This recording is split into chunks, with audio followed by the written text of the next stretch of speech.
started, so I'll call the meeting to order at 7:01.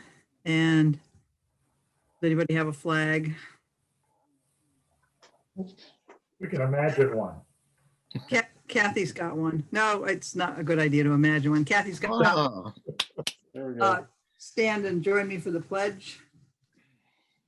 I pledge allegiance allegiance the to flag the flag of the the United States of America, To the and republic, to the and to the republic republic for which it stands, for which it one stands, nation, one nation, nation indivisible, under God, indivisible, with with liberty and liberty and justice justice for for all. for all.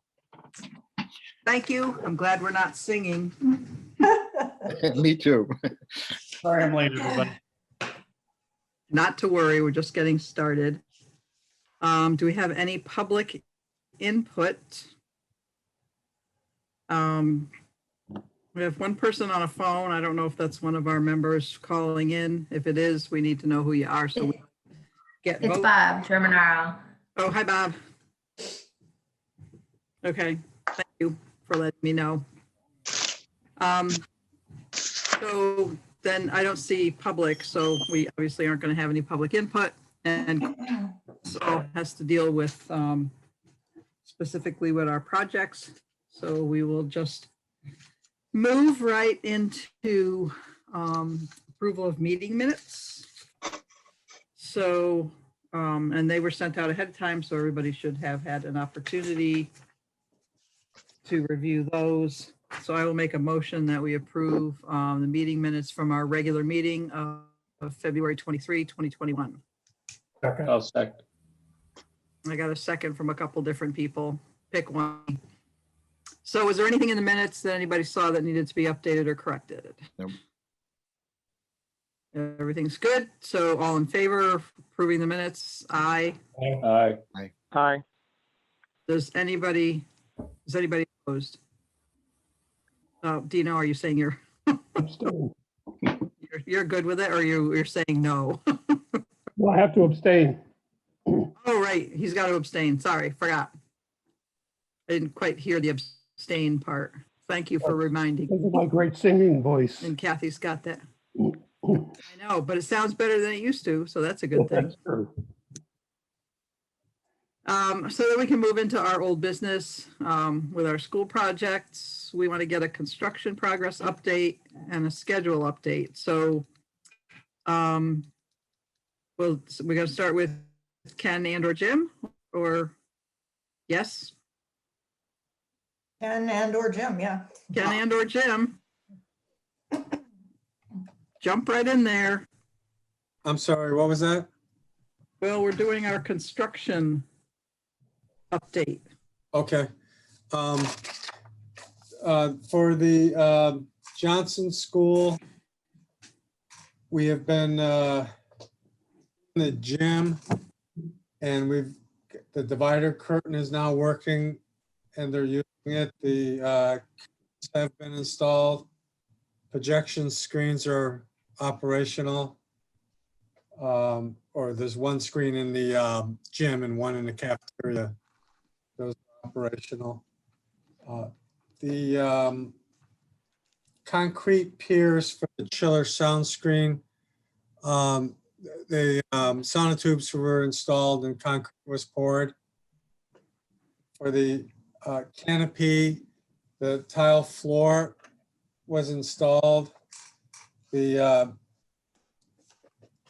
infill at the old entrance was done. The wood ceiling was installed. The Z-girts for the pollock panels have been being worked on all week, so they're moving along pretty good. And the electrical was also completed in there, and I know that they're working on the communications, airphones, and ADA operators still, and I think they finished up today. I think that's it for Johnson.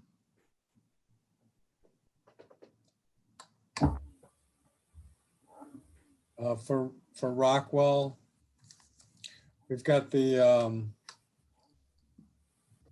drinking fountain at the gym was installed, the sump was installed, the curtains in the gym, projection screens were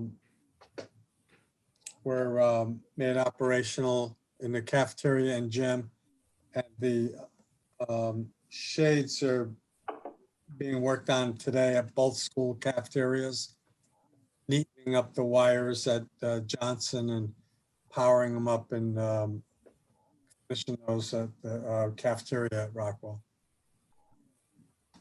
And I think the newest upcoming thing is on Thursday morning, they're going to be doing the VCT at the receiving area.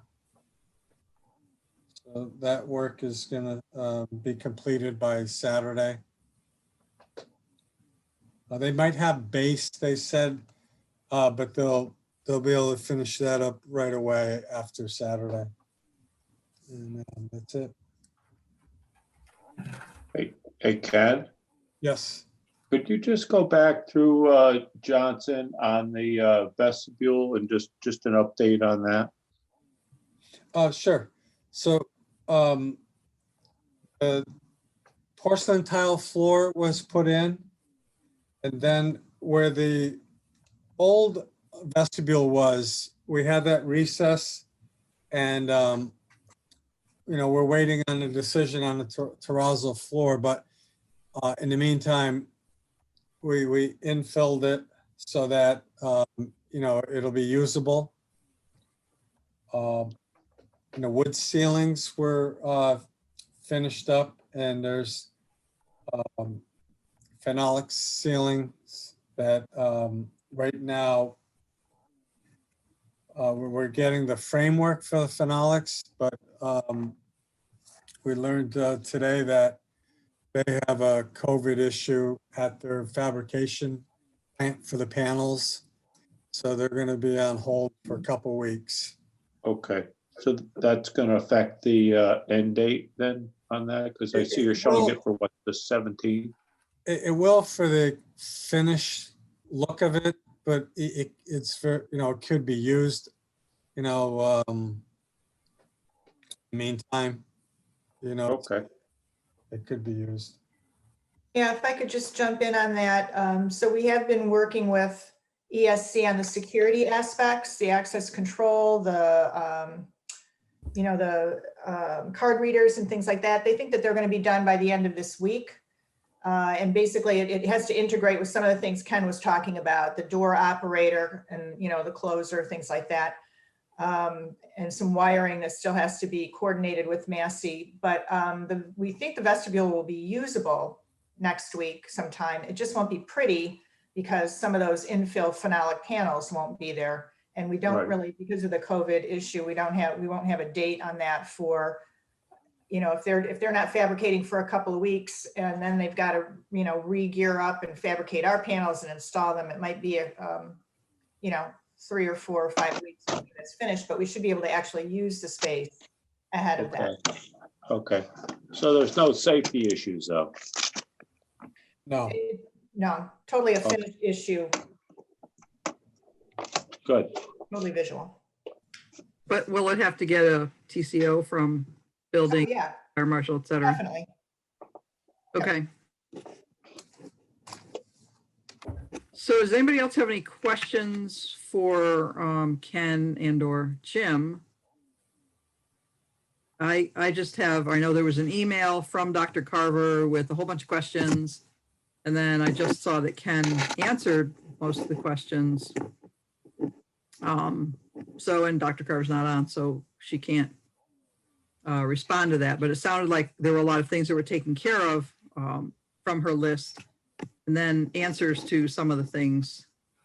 I think the biggest question for her was, can she do her plan for and schedule her open house that she wanted to do after the break in April. So, and this came up and it's a discussion during the Thursday meeting. Break is like the 12th through the 15th or something like that week. And after that, Dr. Carver wanted to be able to schedule some sort of an open house for parents. Somehow, you know, scheduling, et cetera, this got, all got to be safe, et cetera. Because there's parents whose kids are at the school and the parents have never been in the school because they're new to the school. And the parents have never been allowed in because they can't, you know, COVID. So she's working on scheduling that. And I think, so Ken and Jim, her biggest question was, can she still go ahead and move forward with putting the word out there sometime soon, that will be something that will happen. And I did reach out to Dr. Carver on that to Okay. understand what she was trying to plan. My two concerns would be those phenolic panels in the terrazzo up the front there. I think we'll have at least a better idea from the panel manufacturer. When did the quarantine start? When does it end?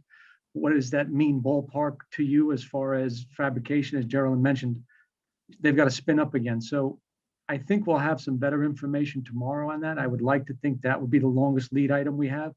Okay, If we're able to resolve the terrazzo tonight, I think if we expedite the submittal and the sample approval, I don't think that will be the item that gets pushed out that far, but I would definitely be concerned about the panels.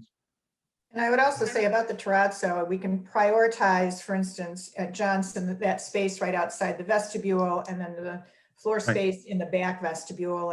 And if they're still working on some of those little infills, it might not be that big a deal. But I agree, it's whether Dr. Carver still wants to hold an open house. If she doesn't have a finished vestibule panel wise, it can be made safe. It just won't look finished. I think that's probably the biggest issue. And then I know from Ken's list, we're probably not going to have the wall mural in the media center at Johnson by then either. But, you know, again, people probably wouldn't even notice that it's not there if they don't know it's supposed to be there. So it might need to be an internal decision on Dr. Carver's part as to how finished, you know, whether she can live with some of these areas that either are going to be very close or might not be done by then. right, okay.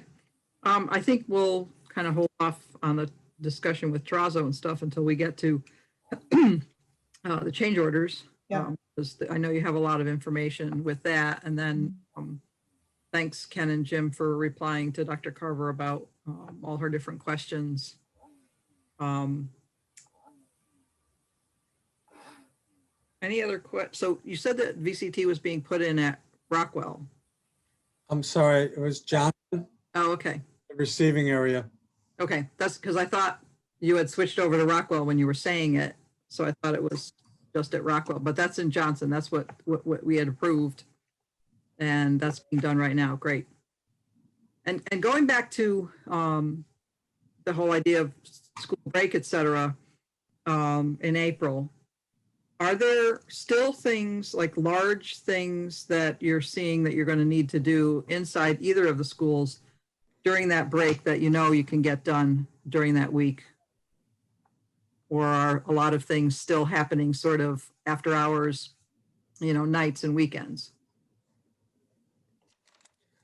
Yeah, most of the work that we have to do within the school is after hours, you know, on a weekend, depending on what it is. But yeah, for the most part, there's not a lot that we have to do within the school at this time. Okay. And do you think there'll be things you'll have to do during the April break or? There will be, yeah. As we get more of the lights in, that could be an item for the break. You know, we go around and finish all the, hopefully, depending on how many we get, they're coming in, but it's dribs and drabs. Nancy, can I say something? Yeah, go ahead, Bob. Just keep in mind, Ken, I need to do things during that April break as well. Sure. So we're going to have to kind of strike a delicate balance there. Absolutely, yeah. Just if you let us know that you're waxing floors or something ahead of time, we'll make sure that everybody knows that they're not going to have free access to every school. Yeah, it'd be mostly inside classrooms and things of that nature. But as we get closer, I certainly will share with you what we're planning. Okay. Well, and at that point Okay, too, thank you. I mean, this is mostly punch list work, so we would be able to share with you, Bob, what's left to be done that they might be pushing through that week in April. Okay, I appreciate it. Does anybody have any other questions on the construction update and schedule update? I had a question for Jim, just on the Ferguson on those whether you had any success with them on settling the bill. I going back and forth with them over the last 2 weeks, and they asked me something today that was kind of curious to me. They said, did they give you anything in writing? And you hadn't, so I said, no, they didn't give me anything in writing. I didn't realize in the meeting minutes are the terms of what, potential settlement there would be with Ferguson. So I can only assume they got a hold of those somehow, because I honestly, Roy, I had started them at 60 because I wanted as much wiggle room as we could get with them. And I don't know, I don't know what they saw. They didn't see the bottom line. That is what it is. They Yep. came back on Johnson at me at like 72. I said, it's just not going to happen. I said, that's when I threw in the both schools thing. And, they said, well, the other school is 15. I said, again, that's not going to happen. So they were at a total of 87. I didn't commit to even the 75 at that point. I just let them, and again, I didn't know this was in writing in the meeting minutes. I just let them know that I'd go back with that. And, at the end of the day, even without that in writing, whether they know it or not, I would say either the offer is a final offer of 75, or if there was a push to 80 to close it, I would do that. But again, I don't know how smart they think they are now that if they know what the numbers are. I kind of think that what we were discussing, that was kind of the final offer that Yeah. I think our commission was thinking about. So, Okay. so So I could certainly go back to them on that, and that's the number. The 75 is what it is. Nancy, are you okay there? Because we kind of had some discussions on it. That's kind of where we came back to. I kind of thought that's where that was kind of the highest our comfort level was going to go. I think we agreed on that last meeting, Exactly. those who were able to attend. And so Jim, are you waiting to hear back from them again, or do you have to approach them again? No, they floated their number out of the 87. And again, I didn't know they knew what I was holding. So the way I left it with them is, listen, I can't speak for the building committee. I can only take that back to them. I can tell you, my feeling is that that's not going to be acceptable to them. Okay, So that's good. I can go back and reiterate the 75 or reread it to them, and they can do what they want with it then at that point. Okay, I think so. I think that's a good position, Jim. yeah. Okay. Does anybody else have any input on this? Me too. I think that's fine. Yeah, I Dave, agree. so we're in pretty much agreement with that, I think. So we'll stick with that for now. Yep. We can Jim, get- if you want, you can tell them if they hadn't been such idiots all along the way, we might be more tolerant. I'm sorry, I didn't hear you. I'm sorry. If they hadn't been so difficult and idiotic along the way, perhaps we would be more tolerant. So does the crazy person know he's crazy? I don't know. No, I don't think so. Actually, if we could hold off on the meeting minutes 3 weeks, that would probably be helpful too. Well, Kathy doesn't have to put the numbers in the minutes, or, of Yeah, that would be helpful. It just so course, this recording is available too. it is what it is at this point, Nancy. I wouldn't worry too much about it. Yeah. Okay, Thank you, Jim. so speaking of Ferguson, I have a question, and I think this may have come up earlier, and there was some discussion. I don't remember if it was at a Thursday meeting or one of our meetings, but I have to make you all go away for a little bit. So I have an email that was sent to me by Marty Lawler, and Geraldine, I think you got it too. Yeah, Yeah, so that's the energy credit thing, which I know you guys had explained a little bit, that it's generally not something that's done through jobs. It's something that's done in a different way, correct? well, I'm not even sure that we did bring this up to the building committee, but there It might is, have been, yes, I think it was at Yeah. a Thursday meeting, yeah. So I'll fill in a little background. There is a federal tax credit that is available to owners of buildings who improve their energy system, improve the building and in an energy conservation way, you know, and save future energy, save money. So there are some federal tax credits. And of course, the owner of this building is a municipality who cannot use the federal tax credit. So there is a separate set of regulations and I guess tax law that says a public entity who is entitled to the tax credit can assign the tax credit to others. And the language actually says they can assign it to the designers who in fact have specified the energy saving systems or the energy efficient systems. And that makes the most sense because that encourages, you know, the underlying tax credit encourages owners to improve their infrastructure and save energy. The fact that they can assign it to design teams, architects or engineers means that it makes sense because they're the ones that typically propose the energy saving systems.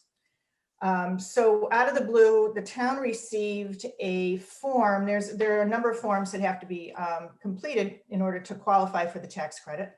Out of the blue, the town received a form from Ferguson and Actionair. No, Ferguson and ESC. ESC, yes. Ferguson and ESC. And it went to Terry, who circulated it and let everybody know. And the forms essentially asked the town to assign their tax credit to Ferguson and ESC as the controls vendor, as if they were the designers of the space or of the systems. And in their explanation, they talk about how they wrote specifications and made determinations about what was needed and, you know, totally overblown as far as I was concerned. I have never seen a contractor get assigned this tax credit. I have seen it on many public jobs be assigned to the architect and the engineers and the commissioning agent, you know, those folks that sort of worked on the energy efficient systems. But I've never seen it go to the electrician, which was interesting. Actually, Y'all Gerald, jumping up and down right now? So I'm gonna tell you, in our district, we just recently did it to a magnet school. And it happened to be to ESC as for control upgrades. So, and in that case, I would ask you, was there a designer? I mean, not that it matters. I think philosophically, the town would want to assign the tax credit if they want to. There's no requirement to assign the tax credit. But if the town wanted to assign the tax credit, I'm not sure that the electrician and the controls contractor would be the first people that I would suggest. And as Nancy's shaking her head, and also it's Ferguson. So do we really want to reward them anymore, you know, for this work? So what happened in this case is that Terry, of course, communicated, well, I should back up. The reason this even came up is because in order to qualify for the tax credit, you need to have sort of an independent audit. And so the company that Ferguson and ESC were going to retain to do this independent audit was really the one that contacted Terry and said, you know, are you going to assign the credits to them and can we come and take a look at the system? So Terry, actually, I'm speaking for you, Terry, you can jump in, but she replied that she did not have the authority to assign those tax credits or to sign the paperwork that would authorize this consultant to come and evaluate the system. So that's where it went. Now, I didn't read Marty's email today, but I imagine that he's just a little late to the process. He's like looking at it now, right? Or basically, so this Alliant Group, who was retained by Ferguson and ESC to do the paperwork and act on their behalf, contacted Bob Kozlowski in finance, and then Bob contacted Marty and said, is this okay to do? Should I sign it? Should Matt sign it? Who should sign it? So it's kind of going round and round.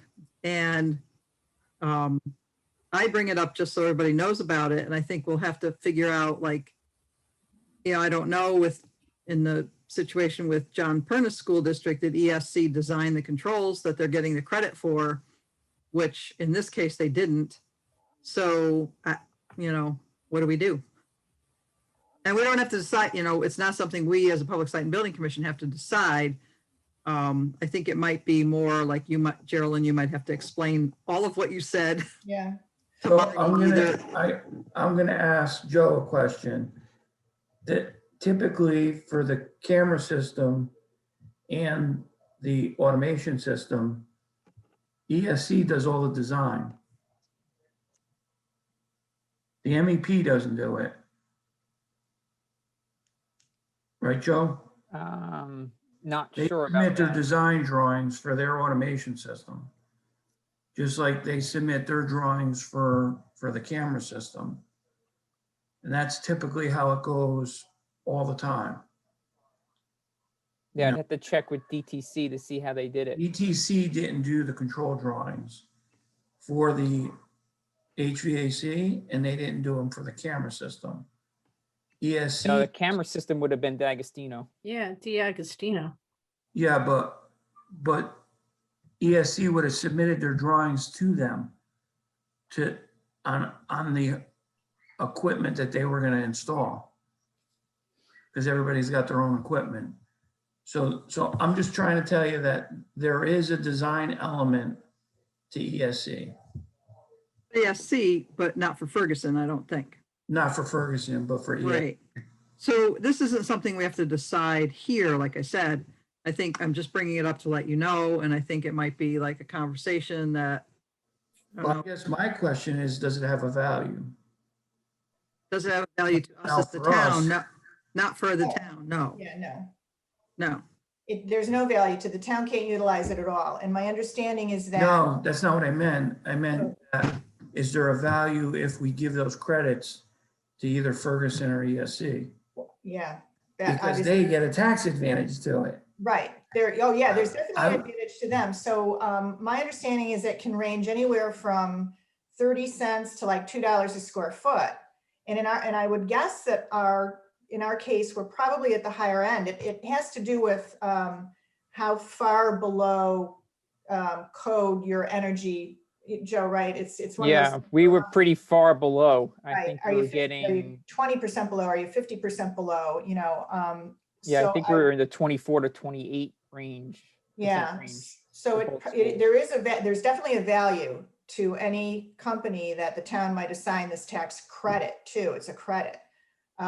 So yes, one would, I guess, want to negotiate that number out of something else that you owe them, or partly out of something else you owe them, or something like that. Well, I think that's very interesting, Drilling, because, I'd love to see approximately what that number is, especially dealing with Ferguson. Because, here we are with Ferguson telling us that, they didn't have anything to do with the design of the cable, the feeders through the building there. So it makes for some real interesting discussions with Ferguson regarding negotiations, in my mind, as far as where we're going.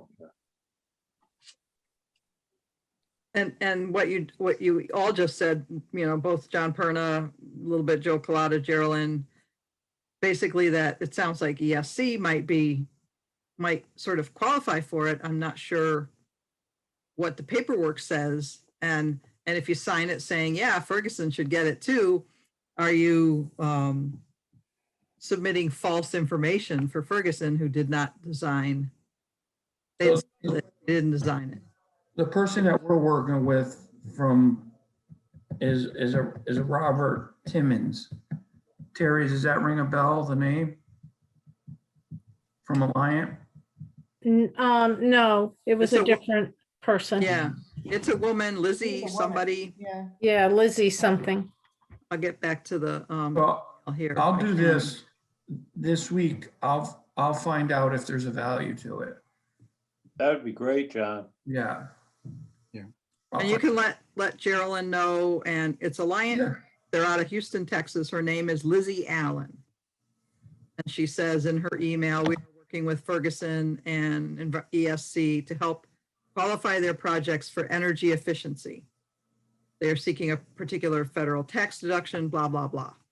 So, and I guess that's part of the paperwork process, is this group helps them get the paperwork through, et cetera. Yeah, Right. So, I'll find out for you. okay. That would be good. And then we'll have to kind of get with Marty. And I guess, Geraldine, since you know most about it, I don't know whether you want to email him all what you said or whether you Well, want. I'm gonna read his email and respond to it in some way. And if we need to have a call to sort of talk about, maybe we wait until after John gets, some more information to info, us. right. And we can really Okay. talk about what's, all of it together. What's the value? Who is owed it? Does the town want to assign it? And I'm sure that this conversation is putting a little bug in Perkins Eastman's ear, because what I have seen on other projects is it's being split between, say, the architect, the engineer, the commissioning agent. You could go 30, 30, 30, you can go 50% and then be done. It's kind of up to the building owner on what portion of that value to assign to other people. So, we That also actually- might want to know if anybody else is going to come in and ask for a piece of this. Yeah. I tend to agree, Geraldine. I mean, that makes more logical sense to me than getting all the way out to Ferguson. Yeah. Yep. Okay. So we'll Okay. get them more information and let everybody know. Okay, sounds good. So does anybody else have any other either questions or comments on construction and schedule for Ken and or Jim? And I don't know if Geraldine, if you have anything that No. got left off the list, or, I mean, you all got the monthly report, and I'm sure you had time to review it. And I had a couple of questions which are in the monthly report, which I have to try to find. Sure. There were some dates, I think, that obviously, I think probably have been changed. Well, yes. For instance, like the COVID delay on the vestibule is a new thing. Yes, so that's new. And that's, you're saying that's the for the manufacture of the phenolic panels, not just the installation of them. Right. They're behind on both. The fabrication has not been completed and now they're shut down. And then the installation obviously will be delayed. So the vestibule completed March 17 is obviously not going to happen No, but I still think we can aim for that date for in use. terms of Mhm. usability. But yes, it won't be finished. But we are still pushing to be able to use it next week. And then a substantial completion date, April 15 is in your report. Yeah. And then you talk actually in Geraldine's report, she talks about wanting to have it completed by the end of spring break, as there may be some open houses. So that will be decided by Board of Ed once we get a little more information over the next couple of days on the whole phenolic panel fabrication, et cetera, et cetera. And the pipe supports in the Rockwell boiler room. Without spending a whole lot of time on it, we're still kind of in a back and forth about that. So Ken or Jim, where do we stand? Last I understood, some work was going to go ahead. Yeah, Geraldine, we have a detail that, the DTC detail, which we've now gotten priced out to have the diagonal braces pre-manufactured, so that the potential is there to just screw them in as opposed to doing the welding over the top of all the existing equipment. So we have the second steel fabricator coming out to look at this screw-in idea, because the first steel fabricator, that was a $40,000 number. So we'll meet with the second steel fabricator, which is Marcelli, to go over this installation with him to see what we can get him to. But that is the solution, is to do some sort of minimize the welding and do some sort of screwing into the top and bottom flanges of the bar joist. So in addition to that, I think that there's some shop drawing and load calculations that are still due from whomever is installing those pipe supports back to Perkins Eastman, back to DTC, so they can evaluate whether in fact it's all going to work and keep the roof up. Yes, so Ken's chasing them. We can get an update from him. Hopefully he's got something for you for the Thursday meeting, at least an update as to where those guys are.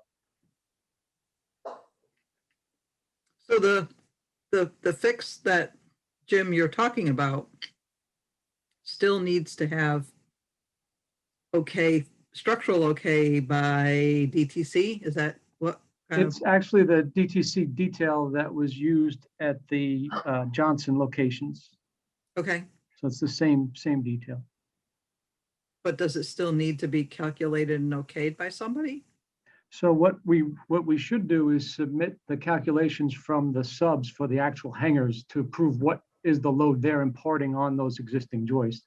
So that's critical. We need to get that from them. And then, yes, if there's some sort of an amendment, or maybe it's not even needed at that point, because it was an existing boiler room. It's not as if we turned a classroom into a boiler room. That's the missing piece that's needed to be able to make that determination. Yeah, see Joe nodding. Okay, Because it's two different things. I mean, we're trying to better support those pipes to satisfy Chris Baldwin's concerns and all of ours.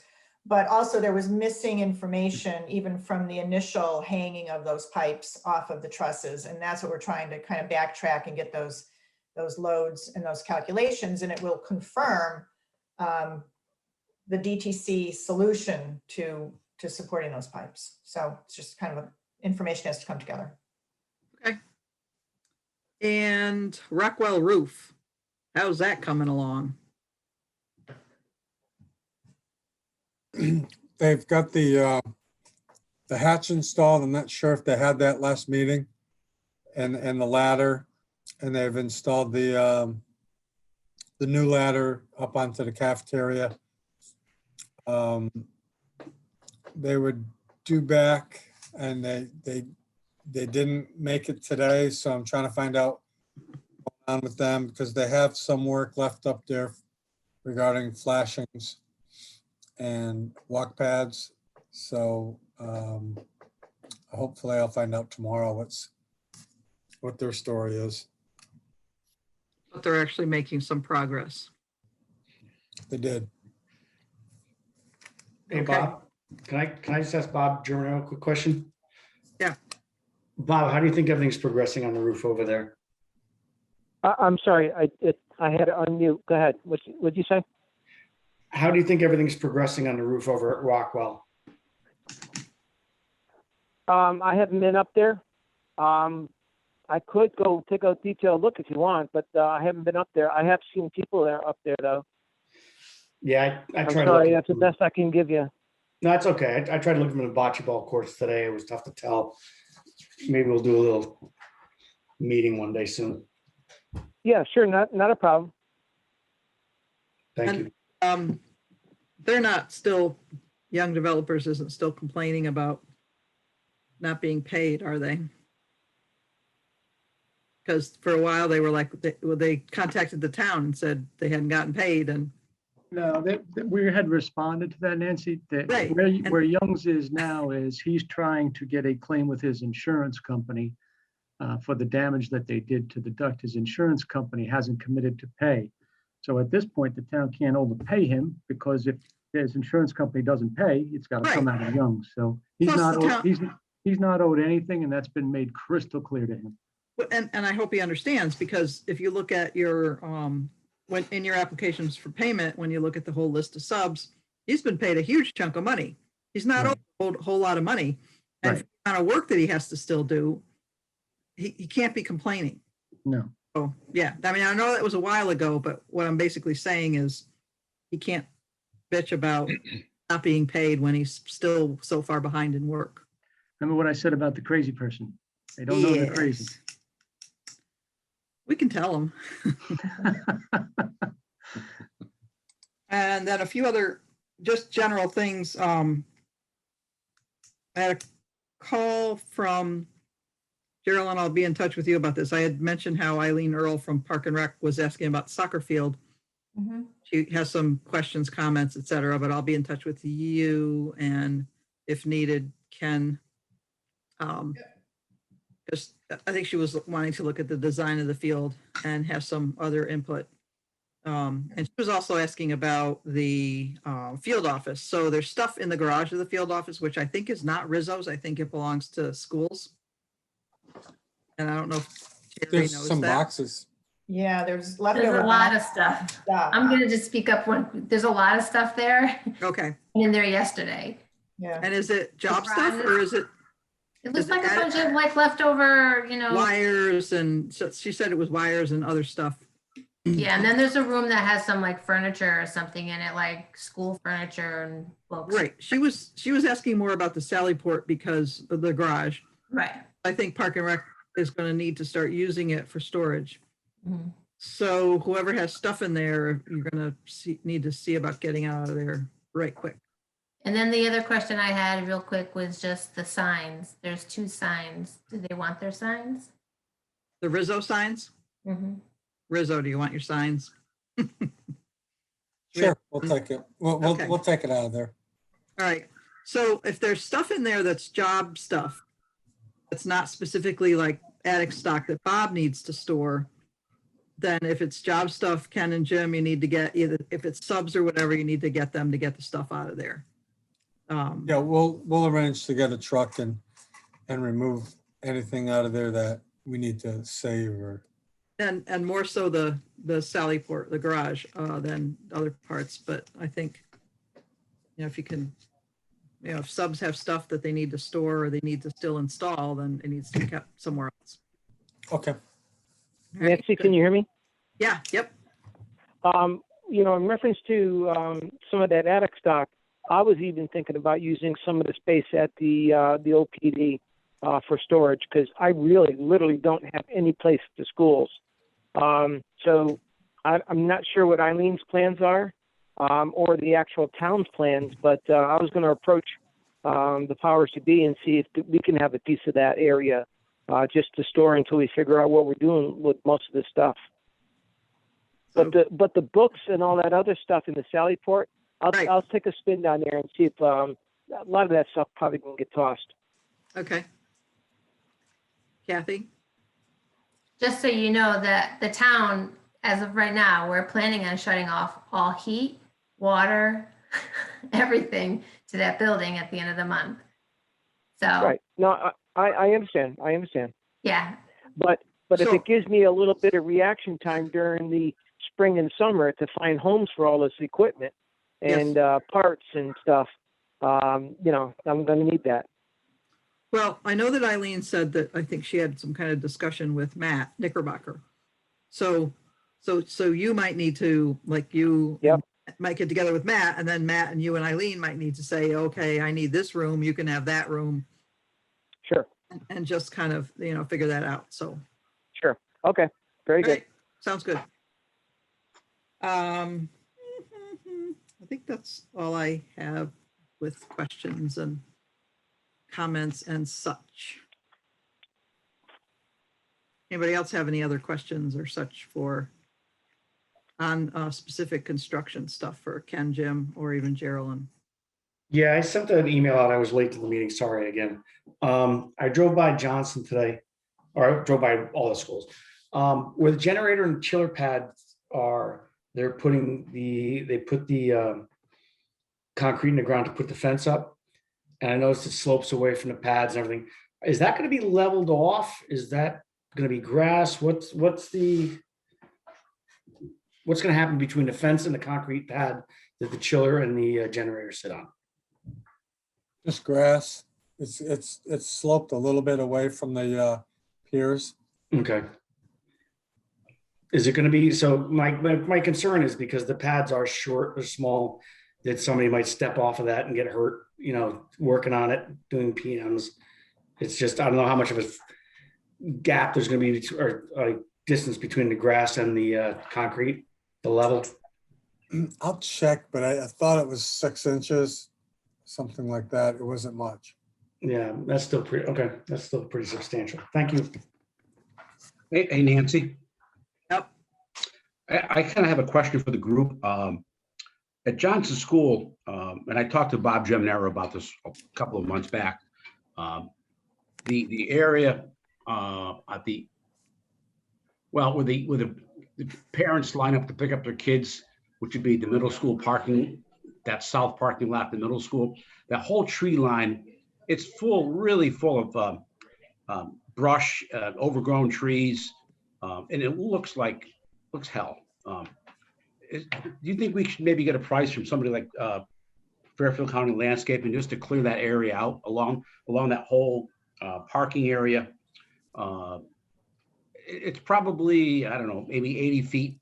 And I know the part of the project, they're supposed to landscape up to a certain point, but that top area, which is probably 10, 12 feet wide, looks horrible. Can we get a price from like maybe Fairfield County to clean all that scrub brush out of there, trim some of those trees up, make it look halfway decent? Didn't you bring this up like last year? Yeah, but we never did anything.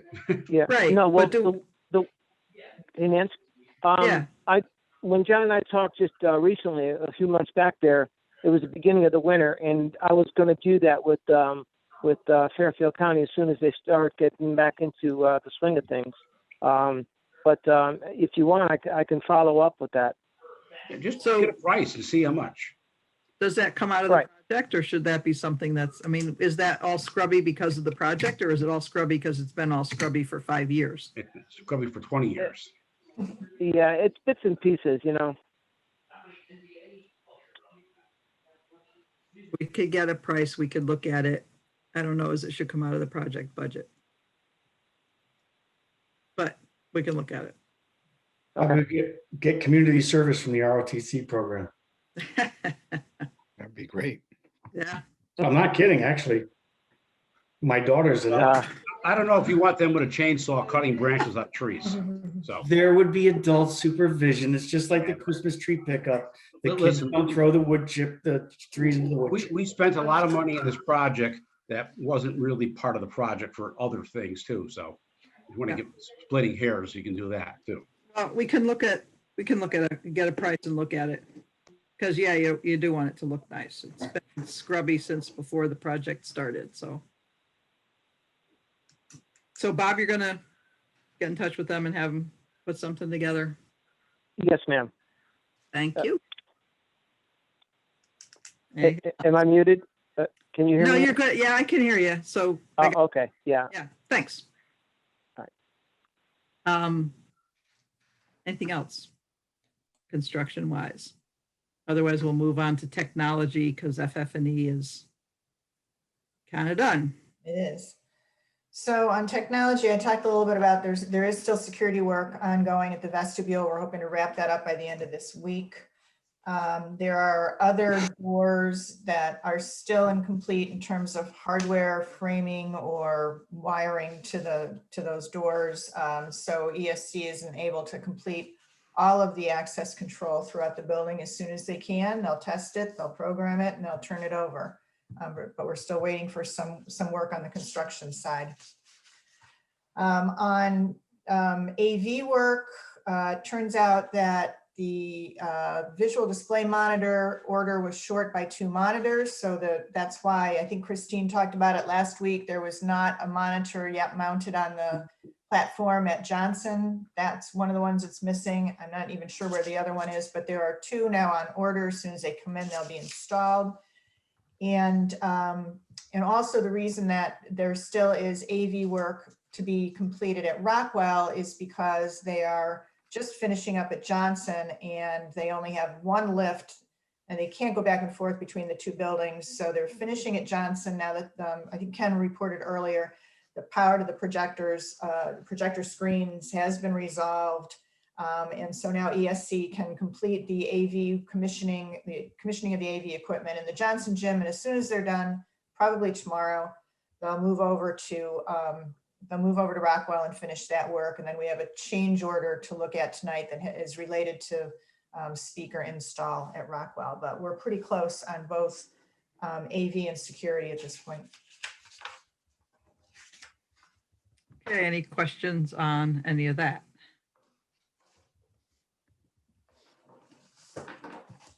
Go into budget now.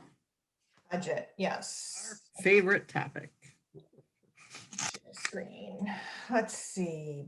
Budget, Johnson tracking budget. So the updates here are very incremental because we're so close to the finish. At Johnson,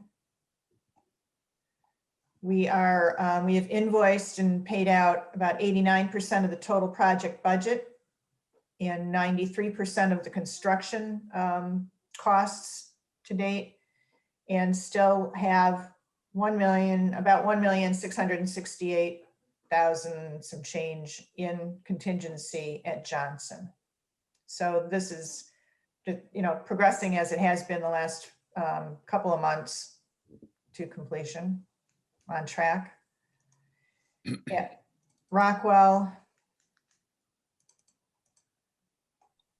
We are a little bit farther along in both invoicing against the total project budget and construction. And on the project budget, on the overall budget side, that's primarily because there is no contingency left. As you see, under contingencies, we are now $450,000 beyond the budgeted contingency for Rockwell. And that's why we're invoiced so close to completion there, because there's no fluff. And again, when we look at both schools together, I think the bottom line here is that we are currently tracking to about $629,000 under budget. I will say that based on some cost information that just came in today that I'll go over with the change orders, we are going to do a little bit better than the numbers that I'm currently showing up above here. For one thing, we were still carrying 10 and 20, so a total of $30,000 at Johnson to deal with the dumpster pad and possibly modifying the slope down to the softball fields. We did finally get a PCO for that work in today. So we're not presenting it tonight, but I will say that it is just over $11,000 for the work that we've settled on. And that is moving the dumpster, moving the pad slightly, reducing it in size, doing a little bit of grading to reduce the slope in the back, kind of the compromised version that worked for everybody. And so we're coming in way under budget on that amount. And I think we're slightly under budget on what I have here for the bleacher electrical. Again, some invoices that just came in today that we won't present tonight because we just received them, but we're doing a little bit better there in these expected PCOs than is showing up here. So is that change order for the dumpster pad part from Earth Movers? It is from, I think it's probably Earth Movers and concrete. I'd have to. It was Earth Movers for the whole thing. Oh, it's okay. Earth Movers for the whole thing. Okay. Good. Yeah. That was actually another question Eileen Earl asked about the softball field. And I explained how the movement of the dumpster pad, which we had been looking to do, so it's probably a change order we're going to approve. Moving it and then changing that slope was something that was going to, we thought, also help the softball field, but there's still kind of along that third baseline, a pretty steep slope, et cetera. And so I know she has questions, and we'll have to have her ask her questions of obviously not this group, but I'll get her in touch with whoever she needs to talk to. Well, I think that probably brings up another issue that we should touch on, and that is the completion of the accessible ramp down to the softball field. That's still to be done. I'm correct? I believe so. Yes. I mean, Yes. it's still part of the work that has to be done now that hopefully, if spring has actually sprung and, we're getting closer to being able to finish up the site work. She should also still understand that there is some work there making its way down to the softball field. That's part of the project. That still hasn't been done yet. Right. Because I know there's that sort of massive size guardrail thing that was installed, which we thought in one of our walkarounds was kind of done a little prematurely because you still got to get equipment down in that area. So I don't know whether some parts are going to get, how you're going to get equipment from around the first base side of the field and get equipment in there, or how that's going to get done. Because there's a walkway that has to go kind of like down along there and lead to that ramp, correct? Correct. And that has to get done. It's part of the spring site work stuff. Yeah. Okay. Okay. That's So that's it for budget. And like you said, some of the stuff we can't talk about tonight because you just got the paperwork today. So we've got to deal with the next meeting. But being some of the site work stuff, we'd still have a little bit of time to be able to get that in place. Yes, it's getting warmer. The top like 2 or 3 inches of the ground is mucky and then it's frozen underneath. So you can't get anywhere. I think our target was to get, especially the dumpster pad issue squared away by the end of this month. So at the next meeting, we can get an approval and then that can be scheduled. You know, at that point, we probably will know better where the weather is and hopefully develop an overall schedule for the field, the remaining work there at the softball field, the dumpster pad, and then finally the access road. So I think that's the next thing that once we really can start scheduling these things, we'll be looking for Rizzo to put together an overall schedule of all of the remaining site work. And then the only thing left at Rockwell, the site work would be the drive intersection with Whittlesley, the bus loop. Bus loop thing, yeah, yep. So. Okay, thanks. Any questions on any of this part? When is typically the asphalt plants open up? Like mid-March, end of March? No, it's usually mid-April. April, okay. That's what I'm remembering. I don't know if anybody else remembers differently. Yeah, I think it's early April, sometime right in there. So sometime the beginning of April to like to tax day, April 15th, somewhere in there. So any other questions about the project, total project cost analysis? And the CM contingency, that's a guesstimate there, Geraldine. You don't know how much is. No, well, those are the 2 values that are shown in the current application for payment as still remaining in their contingency. Got it. So Okay. There are numbers from paperwork that Rizzo has submitted, but of course it's, you know, always in flux. Yep. Okay. So the next thing on our agenda is the change orders, but I was thinking, could we just quickly do a boiler room update, which I don't think we have much. We've got the budget amount that you're carrying in the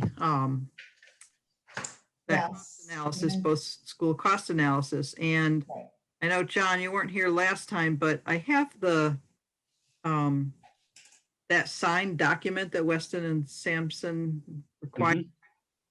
And I think it doesn't get filed with regular contracts. I think it has to be filed with the documents that are kept in the central location, which we agreed that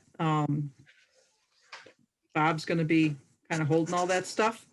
So does Weston and Sampson have to give Bob a whole either electronic file or paper file or both? Or well, first of all, I talked to Malcolm Beeler on Friday last week. And asked him what the status of the wrap was. And he said that all the paperwork has been submitted in. It is sitting on the reviewer's desk with a other pile of projects to be reviewed. And some of them are much larger than ours. They get to go first. They get to go first. So and they know it's a school project and nothing's going to happen until school gets out. So he indicated to me that they're not in a big rush to review ours, but it will get done over the next probably 2 months. But there's other projects, like I said, that are bigger than ours that they're reviewing now that are more time consuming. So, but yes, everything has been submitted and he's just waiting to hear from them. Okay. So and then once at that point, we just got to sit tight and wait. So at that point, that's the paperwork that would get filed with Bob. Got it. Okay. Yeah, because the authorities are going to sign off on everything and give it back to us. So that's, you know, they're going to come up with their recommendation solutions, and that's all part of the paperwork that will be filed, kept on file. And does Weston and Sampson need a copy of that signed letter that Matt had to execute? They had that, I believe. Okay. Did I email it to you? I think I scanned it and sent it to you. Yeah, they had that. That was part of the application process, that letter. Okay, so they don't need a hard copy. No. The scanned copy was fine. That's what I needed to know. Okay, good. Yes. So again, right now with them, it's just a waiting period. when we hear from him, like Malcolm said, when I hear from him, I hear from him. He goes, I Right. could hear next week or it's gonna, or probably a couple of months. Okay, so nothing needs to be filed with the school or with Board of Ed or with Bob yet because there's nothing. There's nothing finalized. Got it. Okay, great. Thank you. So I guess we're gonna do change orders. Okay. So change orders, we actually have 2 for Johnson, 2 for Rockwell, and then I have a third one for Rockwell that is a change from something previously submitted, a reduction, so that'll be good. And then a couple things on technology. So we're going to start at Johnson with the Terrazzo.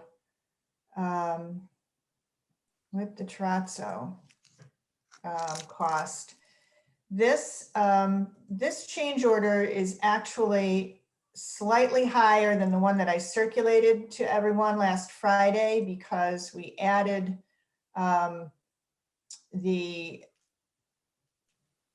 temporary flooring that was laid down outside the vestibule where the old vestibule used to be before the terrazzo goes in. Since there's going to be a delay for the terrazzo, we wanted to be sure that that the floor was safe for people to walk on starting next week. So, so that was added in here. So you had done a spreadsheet that showed, maybe we need to look at that. Yes, that's a good idea. Russo had done a spreadsheet. Yeah. That we looked at last week. So just to refresh everyone's memory, and Johnson is the big number. The original terrazzo allowance was exceeded. The work was done by Verdi with a subcontractor through Verdi. And when we asked them to price the remaining repair work, that would be this first line, 33,390.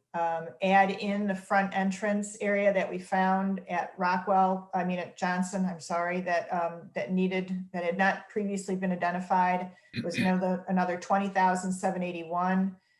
And of course, this alternate 2, the cafeteria hallway, we decided in every case, not to go ahead with that. So what we would have been looking at with the original contractor would have been $54,000, 54,200, something like that.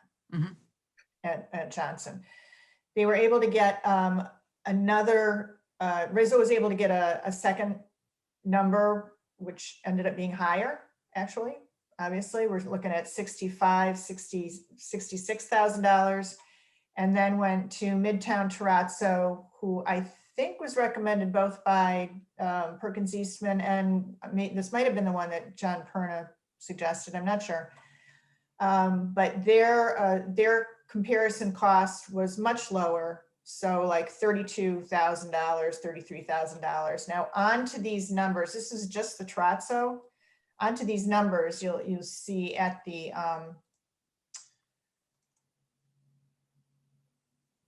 oops, sorry, wrong one.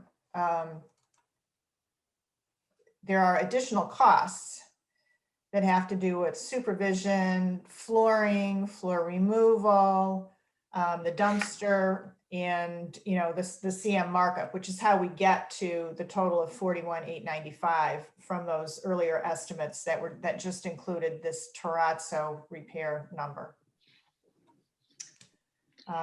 So back to the spreadsheet. 2 weeks ago at the last meeting, the decision was made to, yes, pursue this Midtown Terrazzo number, turn it into a PCO, which is what we're looking at today now. So two questions on both the terrazzo change orders, but mostly for Johnson. And I know your report talked about the original allowance being exhausted. So there were other terrazzo repairs that had to be done as they were working in both schools in the areas that were being worked on a whole year or more ago, where terrazzo repair had to be done. That used up that allowance amount, correct? Yes, and I don't have that number. I vaguely remember okay. about 45,000. Yeah, but Yeah. yes. Okay.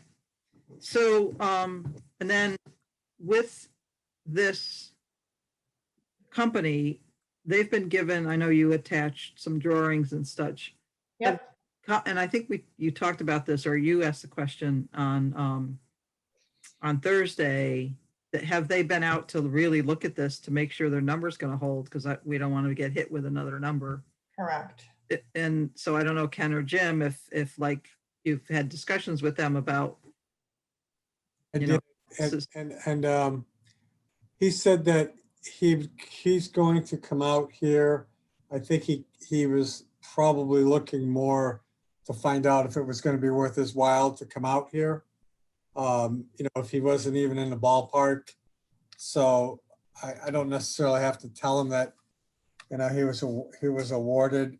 I can have him come out here and talk to him, and you know, I was planning on doing that anyway to make sure he has all the areas. We did the square footage from what he quoted, and we still have some square footage. So, you know, any little nicks and dings that we find, we're not going to be hit up with change orders. so you think this price is good based on conversations you've had, et cetera. We're not going to, you know, approve this, and then he comes out and looks at it and goes, oh, well, wait. Yeah. As far as I know, I mean, I don't know this contractor, but from talking to him, I don't think we're going to have that. We had already sent him a copy of the contract just to make sure he wasn't going to run for the hills when he saw the 19-page contract. He didn't seem to have a problem with it. Okay. And is this John Perna? Is this somebody that you had suggested? I'm not sure. Yeah, it is. I had So gotten two names from people that I know. But you haven't worked directly with him. Not directly, no. Okay. All right. So we have to go back to the change order, and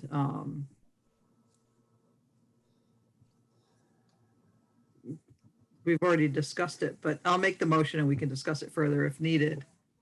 I'll make a motion that we approve change order number 108 for Johnson School for terrazzo patching as specified in the change order in the amount of $41,895.30. I'll second that. So we got Roy seconding.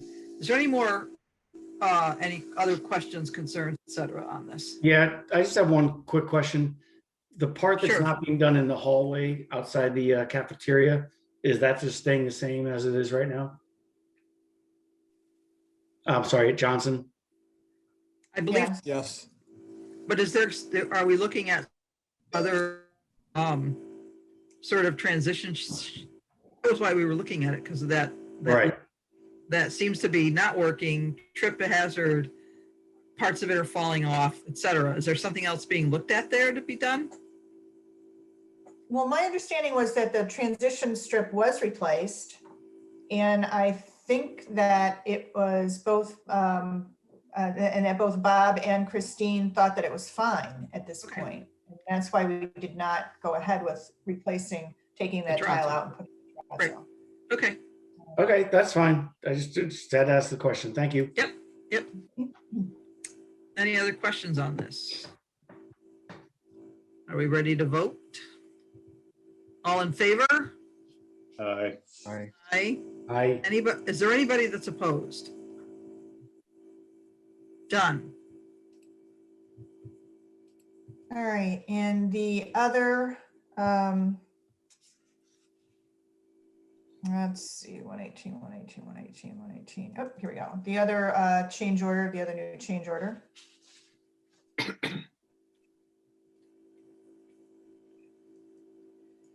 Is to infill, let me go to the pictures. Yeah, the picture was helpful. That Picture. The Oh, picture, there it is. Oh dear, except it's sideways. So, That's okay. We can do Rotate. this. so, all right, imagine that the floor is to your left and the ceiling is on your right. So as you can see, there is a portion of the wood ceiling in the commons area. So this is the new entrance at the new addition at Johnson. A portion of the wood ceiling needed to be dropped in order to accommodate MEP coordination. And this difference in height just was too much, you know, was excessive and visually not attractive. And so we are proposing an infill here and then turning the corner, I think, a vertical soffit wall, and just in order to enclose that dead space. And then you can't really see it, but back in this corner, there's a bundle of low voltage data cabling that comes out low on this wall. Remembering that, yep. And a soffit needs to be built to enclose that as well. So that's the reason for this work. And it is both building the wall enclosure and painting it in the amount of $5,860.53. Nancy, I'll make a motion that we approve a change order. Second it. 18, is it 18033? 118. Oh, Yep. sorry. Yes. Okay, so 0118 Yep. for 5,860.53. Okay. And John Perna seconded it. Any other questions, comments on this? All in favor? Aye. Aye. Anybody opposed? Let's have a quick question. Yeah. That little soffit is gonna take 8 hours of labor to paint? That little 1 foot by 8 foot? It's actually, it's more than that. Okay. And it's actually it's one soffit to enclose that lowered ceiling and then a second box over to the side. That's not in the picture. You know, yes, we would probably normally push back and say it doesn't take 8 hours, but Okay, maybe it will. But they may Okay. also have to be putting drops down and stuff because of. gotta ask. Thank you. Yeah. Yep. But this is an area I know we looked at when we were doing our walk around because we saw all the data cable and all kinds of stuff and we were like, Yes, I agree. and I think they were talking about putting some sort of like a tray there, but I think now that other soffit's being built, having a soffit around the other data cables and such makes sense. So thanks for the question. We're voting. All in favor? Aye. Anybody opposed? Done. If All you're, right, at Rockwell, we also have terrazzo, in a much lower value. much lower. So Smaller actually, space. I can go back to that as well. At Rockwell, there are only 4 small patches that have to be done. The original estimate under the Verdi contract was almost $9,000, and then the markups went on top, $10,000 for the alternative contractor. Midtown is in at $5,300. And so with supervision and markups, we're at $5,239.50 for the same work. All right. So I'll make a motion that we approve change order 114 for Rockwell School terrazzo repair and patching, $5,239.50. I'll second that. Roy seconds it. Any other questions, discussion on this? No brainer. No brainer. All in favor? Aye. Aye. And nobody's opposed, then we're good. All right, also at Rockwell, let's see if there's a picture on this one as well. Yeah, there is. I saw it. Yes, so in the Rockwell gym, this is one reason why the speaker system is not completed there. In the Rockwell gym, the wall panels were up. They did cut out a space for the power for this speaker. But we did not realize, and it had not been previously coordinated, that the speaker actually is mounted on a vertical bracket, and can't be mounted to the pad, the acoustical pad. Obviously, the pad needs to be cut out so that the bracket can go on the wall. So this change order is to take down this one acoustical pad, cut out the opening needed for the speaker, modify the fabric covering on the pad, put it back up. They were given us that sketch from D'Agostino, and the value of the work is $1,694.02. Motion to approve. Second it. Any other questions or whatever on that? All in favor? Aye. Yes. All Aye. right. Aye. Anybody opposed? Done. Now, we have a change order from Rockwell that was previously submitted, and it was approved at the December 15th meeting.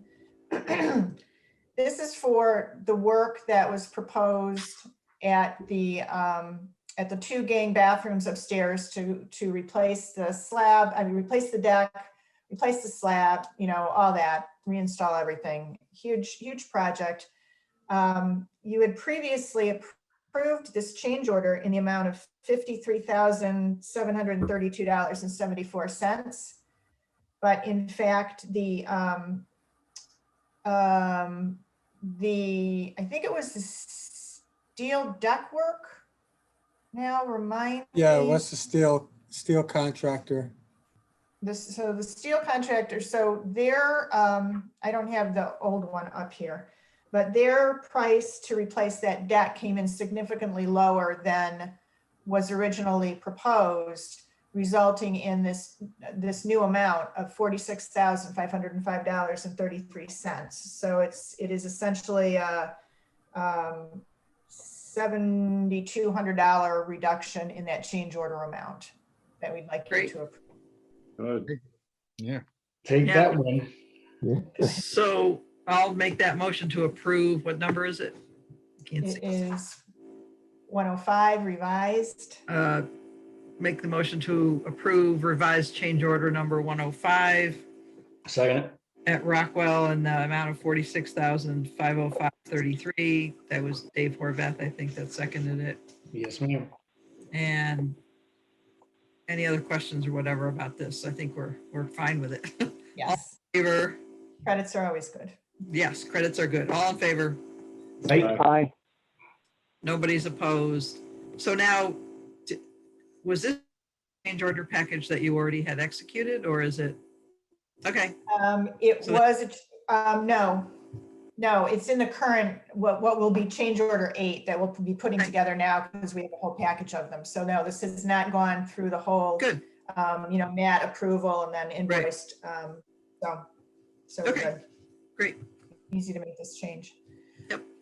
Then I do have a change order that was requested by Dr. Carver and the school. This is a change order from ESC. It is related to technology in that, and I'm sorry I don't have a better picture of this, but in the media center, you kind of see the monitor.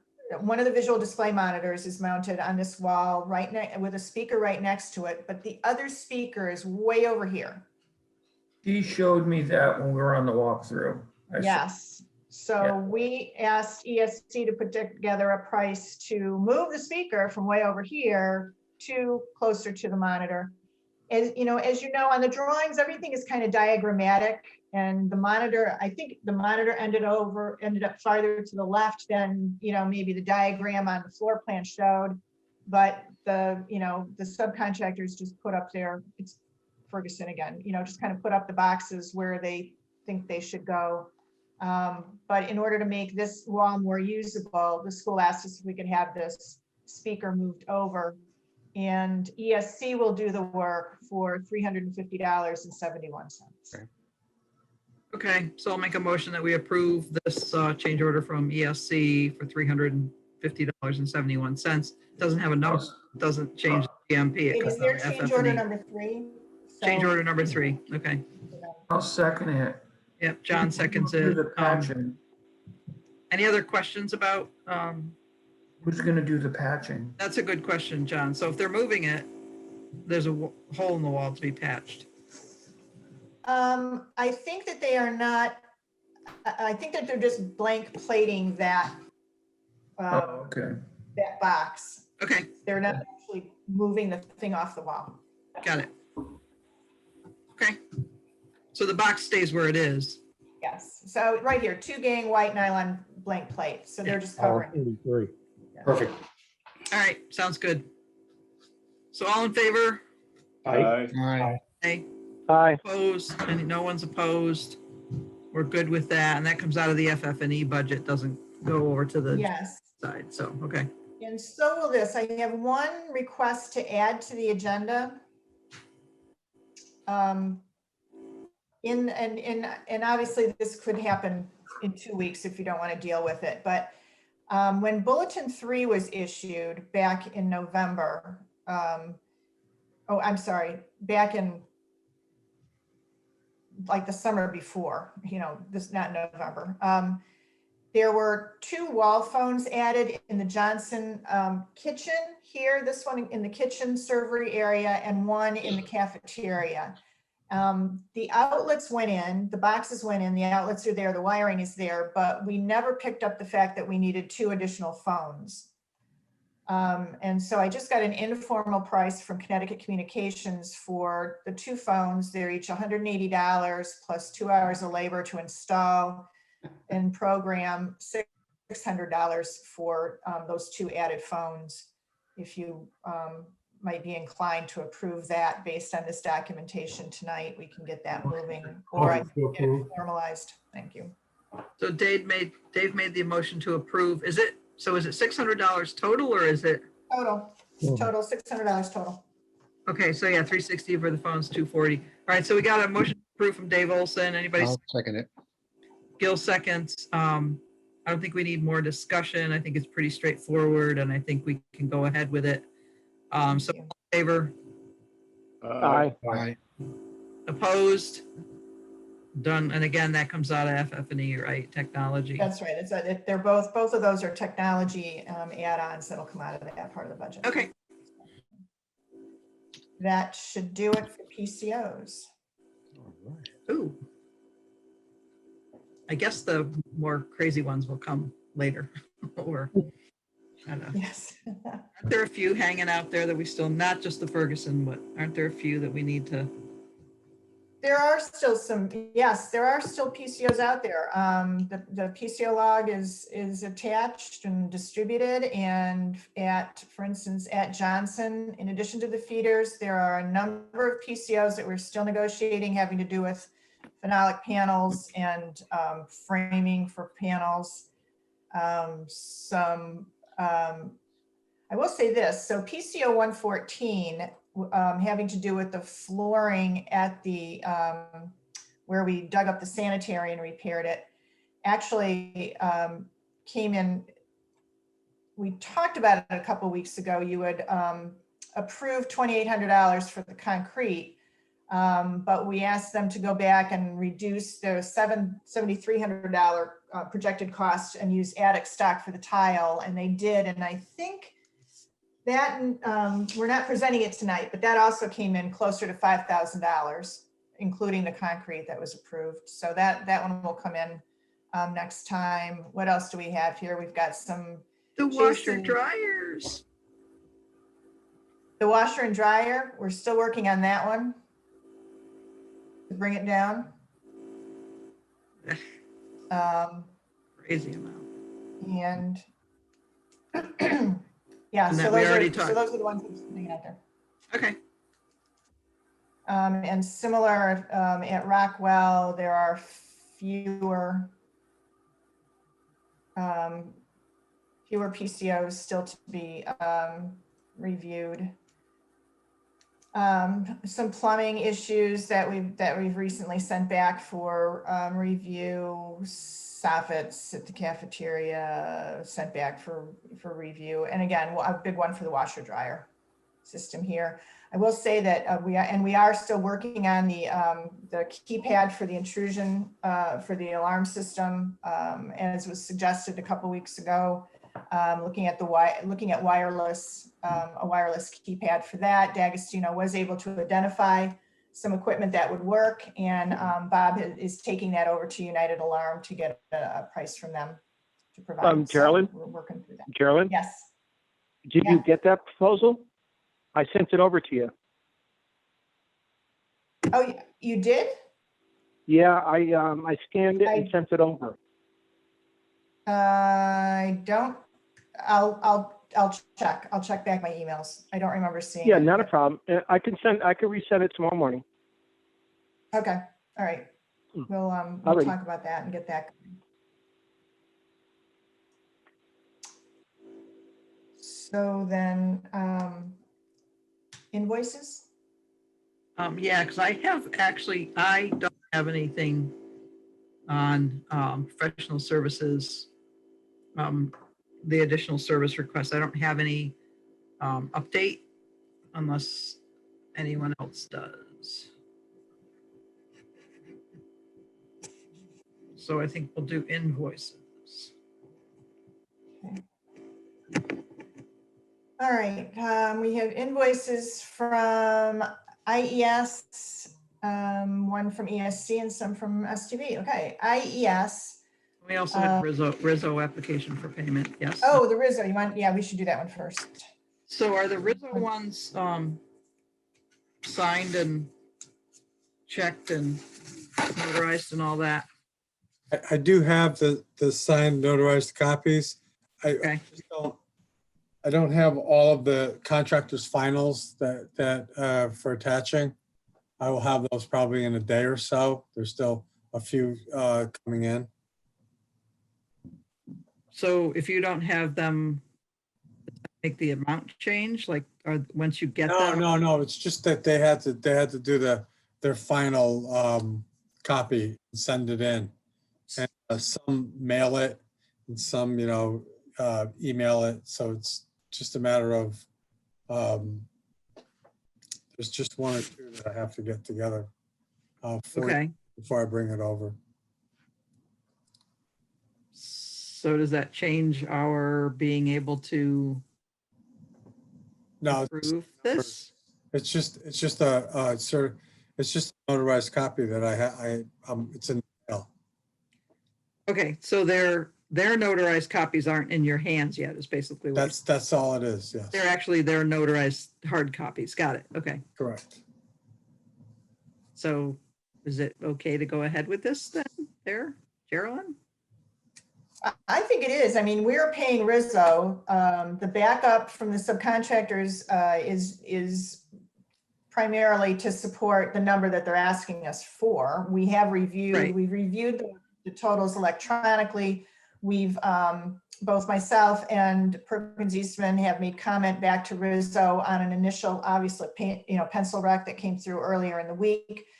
Changes were made, corrections were made. And the number is the number. They can disperse it to the subs as they see fit. Okay.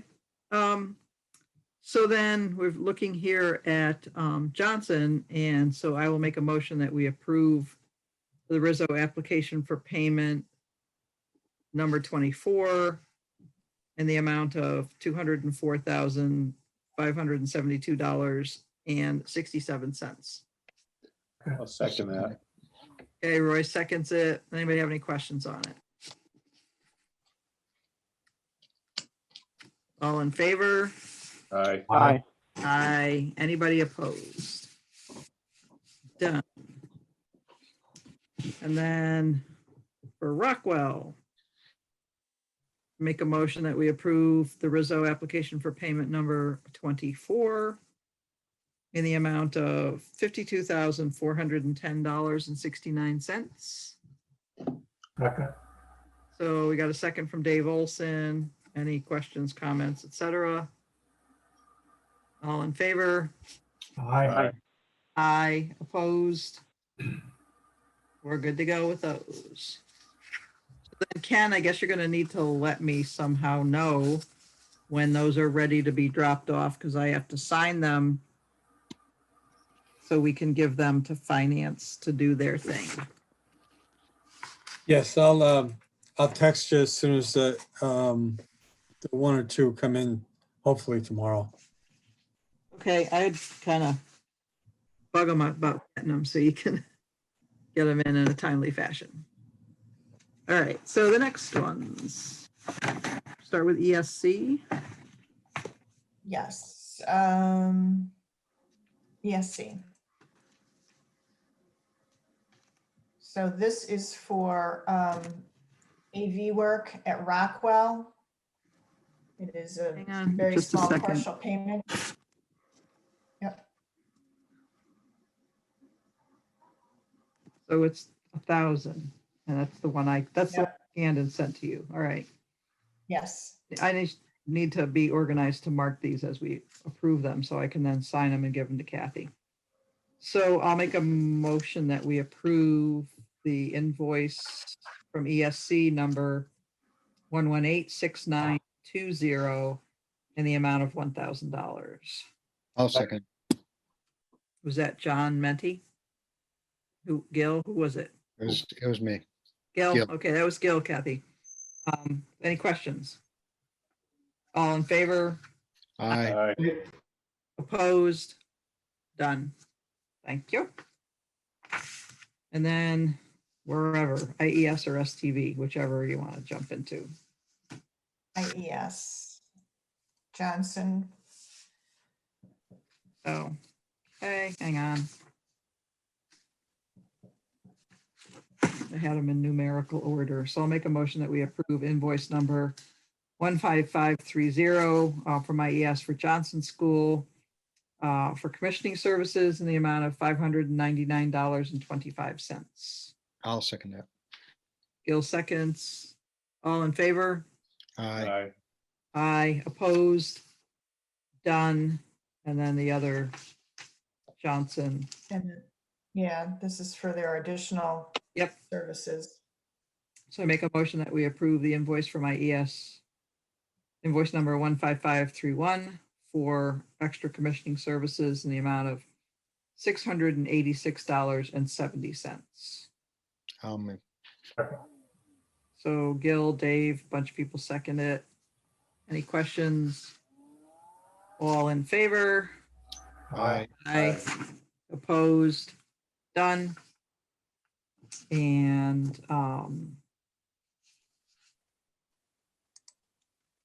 yep, for Rockwell, we have invoice number 15528 from IES for commissioning services in the amount of $337.05.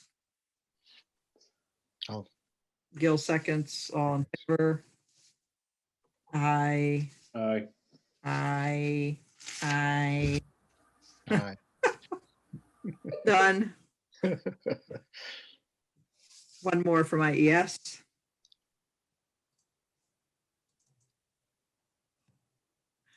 Thank you. I make a motion that we approve invoice number 15529 from IES for extra commissioning services for Rockwell in the amount of $698.25. I'll second. Got a second from Gil, Dave. All in favor? Aye. Aye. Opposed? Done. STV.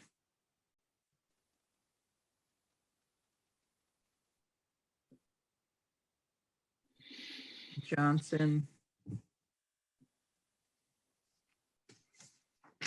I make a motion that we approve invoice from STV, invoice number 90019981 in the amount of $40,663.40. Second. Dave seconds, and just for your information, this is an amount that goes for November, December, and January. Since we did not have in place the extended contract services agreement with STV until we got all the signatures, papers going back and forth, which is kind of what we're catching up on now with several different people. They couldn't invoice until they got all that put together. So it's done now. This is for 3 months. Any other questions about it? All in favor? Aye. Aye. Opposed? Done. Geraldine can get paid. Yay. Yay. And so then I'll make a motion that we approve invoice from STV, invoice number 9001-9982 for Rockwell School in the amount of $29,761.60. Second.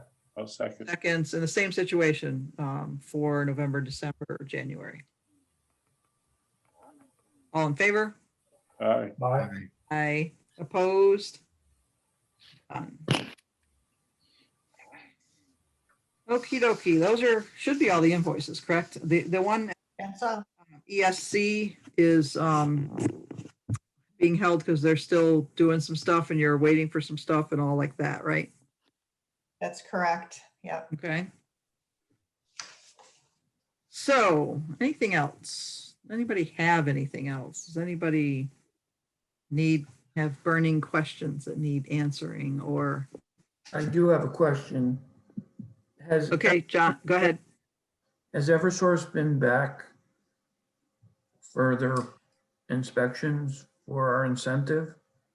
Yeah. Yes, they did. So they did Rockwell last Wednesday on March 3rd, and they did Johnson the Wednesday before that when there were half days.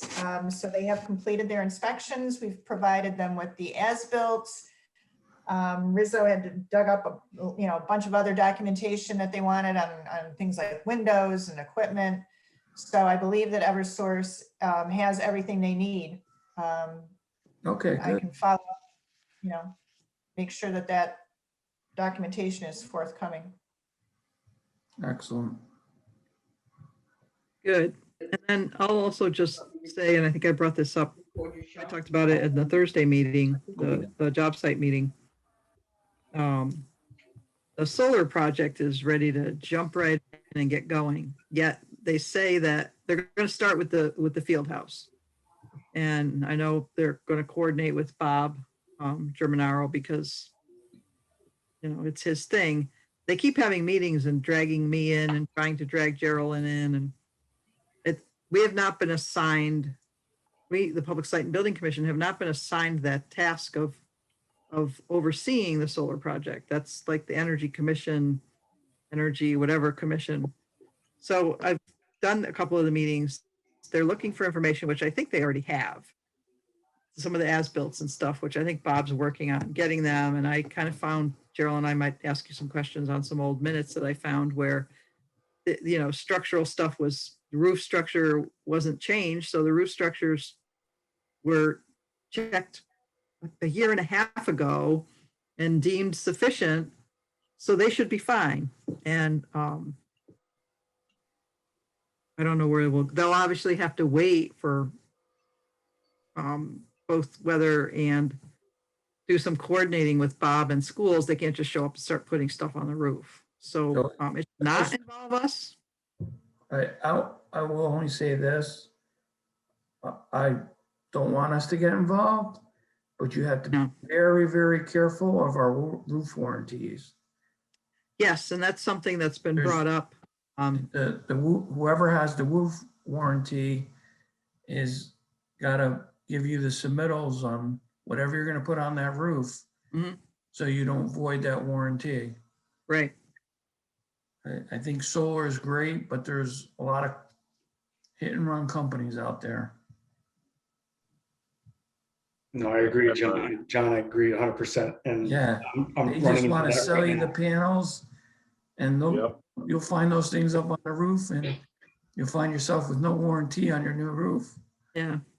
So that's the only thing I say, that it would be a shame for us to work so hard on this project and lose the warranty on the roof.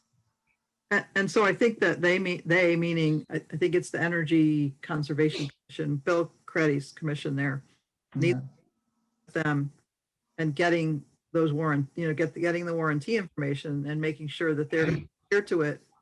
And there may be some signing that needs to be done of documents to make sure. Because I'm pretty sure to go with all ballast systems, and they're not gonna be drilling holes in the roof and like. No, but so- the ballast still sits on the membrane Yes. that they warranty, so. Yep. I agree. All right, anything else? Anybody have any other things they need to have burning questions Got a answered, et question for cetera? Bob Geminaro. I think he might be Bob's gone. gone. Okay. Yeah, Does anybody know, behind Rockwell, there's that tree that fell down on the bank? And I went by there this weekend and it's gone. Somebody took care of it. Was it the town, Park and Rec, or? Had to Don't be know. the town. Yeah, Okay. They had talked about taking it, so it had to be them. Okay, great. That's just a curiosity question, that's all. okay. Anything else for anybody else? So done with the school part. There will be a Thursday meeting. And then I think those meetings may change to be less frequent soon. I'm not sure, but, and then just Ken and Jim, for our own information, you had been giving us written updates. And you haven't done that in a few weeks, but you do your verbal updates. Are we going to stick with those? Yeah, if that works. Yeah, I kind of, written updates are nice, just because it gives us something to work with and gives us something to look at and check out. Obviously, you need to get it to us ahead of time. And then we can ask questions if needed. I would appreciate if you continued with the written updates. Okay. They can be very simple. They don't need to be they don't have to be complex. You can just do, similar to what Geraldine does at the trailer meetings. What are hot topics and Okay. what's stuff if stuff's already done, then you don't have to go through all that. Just give us an update. Thank you. Alrighty. Anything else for Geraldine, Jim, Ken? Because the rest of you got to stick around. Oh, Joe, we don't have any questions for Joe. The rest of you got to stick around because Dave gets to go. But the rest of you got to stick around. We have a few police station things to deal with. Good night, everyone. All right, thank you so much. Thank you. Thank And we'll you. see you in a couple weeks All right. or Thursday, depending on who you are. Thursday. Join us Thursday. Good night. Good night. Thanks. Good night from the Rockwell Gym, or is that the Johnson Gym? That's Johnson. Johnson Gym. I could tell by the center. Yes. Yeah. It's beautiful. All right. All right, good night, thanks. everyone. Good night. All right, thank you. All right, so on the police station, a couple of things. I just today, in my email, which I did not have a chance to read because I haven't had a chance to stop and read it, I received what I believe is the letter that's going from the Attorney Robinson and Pullman Conley to Downs, saying, this is what we talked about in the meeting. When we had the meeting, we had a little Zoom meeting, which I told you about. This is what we talked about getting done. This is how it's going to be done, etc. And like I said, because it came in like partway through the day, I haven't had a chance to read it. I can get to it if you want to know part of what it says, or I can read it and forward it. Yeah, I'm not going to take the time to go find it. It's in my email. Because there had been some back and forth between me and Marty and Attorney Robinson, because there was a list of stuff Downs said that they were going to do, which included doing the masonry repairs. And then there was a list that Attorney Robinson put together, which didn't include the masonry repairs. And I think you should put that in your letter. If there's masonry repairs that need to be done, if the roof, the overhang, they were talked about the overhang of flashing at the roof being block wall, making sure that everything's on the list so Downs does everything.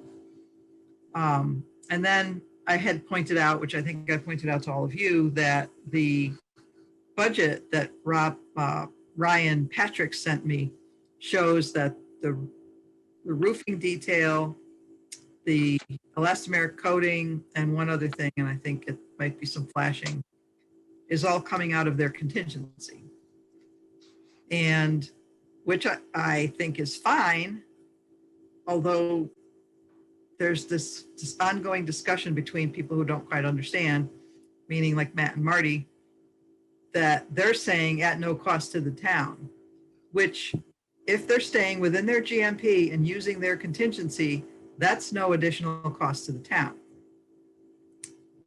And I'd asked John Menti, who had said previously that any contingency that was left in the Downs GMP was going to be returned to the town. I don't know if that was ever in writing. I don't know if anybody else ever remembers hearing that, which was basically be Dino and Roy and Perna, because it was probably before Gil or David joined us. I don't know. And I can remember, Nance, if I may, when we interviewed the contractors, and again, if it's not in writing, it doesn't mean diddly squat. Right. But I could have sworn that Down said any unused contingency goes back to the town. Right. Of your contingency. I Right, thought and that I- was correct too. Yes, and I think that they did say it later on. But I don't know how the contract came out. Right, Nancy. yeah. I mean, Well, it's the been- contract, been yes, the so many years contract, that's been an ongoing discussion that we as a commission have had with Downs over the years, where things like when they, did that whole thing up in the trusses where they put the plywood down so they could make it easier for the HVAC Right. to get, and they spent $5,000 on it. It was a change order proposal, but it wasn't a change order because it didn't change the GMP. It came out of their contingency. When they spent $5,000 to expedite the door bucks being delivered, so they could install 3 of them, and the rest of them sat there for months. Again, we question that, but their response has always been, they get to use their contingency the way they want. I agree with that. At first I didn't, but now I realize that there's nothing in the contract, and we've gone and looked at the contract that says that we have a say in how they use their contingency. And they've actually used part of their contingency to cover stuff that should have come out of ours, because we exhausted ours when we dug up the concrete, Right. a few other things to do. And then we found the barn that came out of their contingency because there was none left in ours. So I don't know as we'd have to approve it or anything, but it was just something that Ryan put out there and said, this is how we're doing this. And I think you're 100% right. If it's their contingency, they can use that for construction to as they see fit. Right. So it's not additional cost to the town. We're not asking for any additional funds. It's coming out of the contingency, so it's still within the GMP and the contingency. John, I agree with you, but I don't think Marty, or maybe not Marty, but Matt is thinking along that lines. I think he's thinking that, they should have done the job right to start with. And whether it's Downs or Brian Humes or whoever it might have been. So I just have the feeling that that's what they're thinking. So, and I don't know what's going to get returned to the town. I do believe the money left over gets returned to the town, Right. although I don't know where it is right now. But I still kind of think that Marty and Matt are thinking that it's not going to cost us anything per se. So in that way it doesn't, but that's not the way they understand it. And That's just it, Nancy. Right. I can totally understand what they're saying. I understand what we're saying too. I agree Right. we're correct, but I'm Yeah. not too sure who ultimately controls the remaining money. Well, and I think, so this is the way I see it, is that there's an amount of money that's the GMP. And if Downs has asked for payments all along, and we've paid them amounts all along, and then, because right now the way it shows in this report that Ryan sent me, there's 46,000 in the contingency, construction contingency. And that's minus the amount, so it was 84,000, they take out 38 something to do the repairs that they're gonna do. Right. Upgrades or whatever, the elastomeric coating, et cetera. And so there's 46,000 left. If they do another application for payment saying they want, I don't know, let's say 38,000, and we pay them that. The other part, they don't get to say, okay, now pay me this amount for nothing. So they would not do another application for payment. That would be because the reason I'm tracking this is because I also have from finance spreadsheets, which if anybody needs them, I can send them, of expenses from 2017 to now of what finance has attributed to the police station project.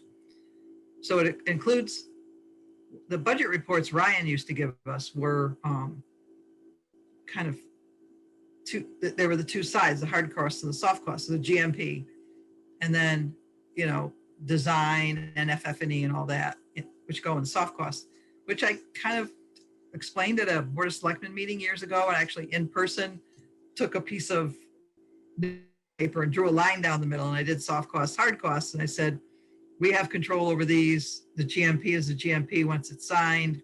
I think they got it, but you always have to remind them. And that's something that, you know, we have to remind people of too, especially in the school projects where we have, you know, and Geraldine has it nicely separated in the budget figures.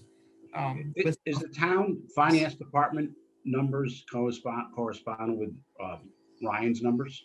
I haven't gone, because there's other things in there. Like we bought a furnace to put in the firing range. We put blinds. Well, I'm just talking about the end number.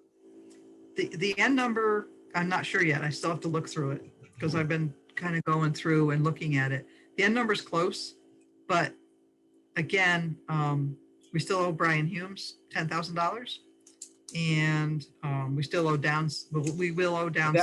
But that money Brian's money should be encumbered. Right, but it's not. We haven't paid it yet, so finance doesn't have it in their spreadsheets because we have not paid it. So it's part of the budget when you see the budget, but it's not what finance sent. I thought Brian Humes was basically nullified and he should have been paid. The last time we looked at invoice from him, which we received in December, we receive one every December. I think we had made the agreement to wait until we get things more settled with the firing range. That was my remembrance of the last discussion we had on it. And I don't know if anybody else remembers differently. I agree. Yeah, I remember. Okay, so that's not been paid, so it wouldn't be in finances. Finance just showed me what was paid, not what was budgeted. Right. Okay. So so that's kind of what I have. Oh, and we got the CO. I think I said that at the last meeting. Yeah. Baldwin sent me a copy of it. I don't know, you know, I kind of gave that to, because we did pay once we got it, we paid the Downs application for pay, and Chris has it wherever it's supposed to be. We don't have to do anything with it. And I don't have any invoices because I don't want us to pay any more money for the police station. Kathy, do you have something? So you had emailed me something about water leaking, but is that what you want? No, but. No, you said that the CO had the firing range on it and you were going to clarify it with Chris Baldwin. Yes. So it does have the firing range on it. It was part of the structure of the firing range, not the finished firing range, but the structure of the firing range was part of the original, which I think some of you reminded me that you remembered that too, was part of the original. Right. Just strictly the permit. structure. So, and I was kind of surprised that he did okay it because it still leaks. And he was holding back on the CO because other little silly things like, anyways, it's done. It'll get fixed. What I don't know, as I said, I think I said this before, is with the firing range repairs, the masonry stuff I think is on CT Masons. That's not coming out of Downs contingency, and that's not coming out of a change order that we would have to pay for. That I think is CT Masons having to do what they have to do, because it's not on Ryan's little budget sheet that he sent along. The only amount that we have in retainage for them is like $2,500. So they could walk away, but I'm kind of thinking Downs isn't going to let them. And they had said, But hey Nancy, the budget that was put together from either Jeff Anderson or whoever it was on that, I'm assuming it was paying for this low luster paint, et cetera. Primarily that, right? So it wasn't paying for repointing or routing out or doing anything else. Okay. Then I agree with you as far as your statement, because that was not priced into the original project. No, but I did want it to be included in the letter to make sure it gets done. Correct. You know, we want to make sure that the masonry gets repaired. We want to make sure that whatever roof stuff needs, you know, roof flashing, et cetera. And then we do we do the test. They have there, you know, they put the elastomeric coating, they spray water and it works. Now we do the whole thing. We did talk about, I think I might have told you about this in the meeting we did, that Roy was there too. Talk about other options like furring the walls out and putting hardy planks, or this EFIS, which is kind of like a spray on, sort of trowel on, something. But they were talking, I don't know, $50,000 or more, $150,000 or more. So we're not doing that. So that's not all I have. My only other thing in the police station, Yeah. I know they're going to be asking, and I don't know if they're going to get it, the money for to finish off the inside of the firing range and the air handling unit. Yeah. I would recommend to the building committee that we do not raise our hand volunteering to take over that project. Let the cops take care of it. Yep. Let them do it. It's. I think we're finished with it. I agree, John. And it sounded like they kind of had a preferred vendor on their own anyways. And let them run with it. Yeah, they pretty much had it. They had pretty much had it settled out, if I remember correctly. Yeah. Exactly. Yeah. I don't know. I mean, they're asking for between the range equipment and the HVAC unit and so forth. I understand they're asking for over $1 million. Yeah. Really? Well, Yeah. I thought they had come up with a price of like 650, 700,000. No, I remember about $1 million. Yeah. And Well, we don't want to get that's- involved. No, and that's actually, I think, it may be, it is something that was put forward as part of the total amount for this year's budget. But again, as they start negotiating a lot of that, the Board of Finance may cuts, who knows? Yeah. I know they come up with a list that's like yay long, and then they have to shrink it down to keep it reasonable. Yeah. So All right, especially that was since, my 2 cents on it. yeah. So, and I would agree with that. And there was discussion in that meeting about the idea that the HVAC system and the air exchange and all that needs to happen pretty soon after the outside of the building is sealed. Yep. That we don't get more moisture buildup on the inside. Yet there was no guarantee that we could coordinate that. You know, do you go ahead and put the proper HVAC system in before you have an amount of money finished? Hey, Nancy, if it does go on though, and for some reason they do not get the funding, I would recommend that we get right back in there and change that unit for a vented unit. Yeah. Okay, not a big deal. Everything is there. It's all set up, ready to go. So I do believe we should alter that unit. Yeah. I agree, Roy. Yeah. And it won't, it's not insurmountable, the cost, you know, again, like I'm saying, the gas service is there, the electric's there, everything is ready. It's just not simply a big deal. Yep. That makes sense.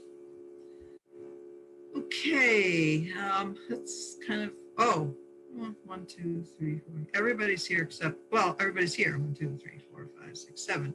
Election of officers. Do we want to do that quickly? Can we hold off another meeting? It's getting late. All right, that's fine with me. I mean, yeah. I make a motion to adjourn. So John Perna seconds that, and we just have to make I sure. second it. Yeah, we have to do the election of officers when we're all here, because we shouldn't do it when there's only. Kathy smiling. Yeah. All right, so we've got A motion to adjourn in a second, all in favor. Aye. All right, Ciao, Good night, ciao, everyone. everybody. Everybody opposed? All right. no way. Thank you, everyone. Night, Have a everyone. wonderful week, everyone.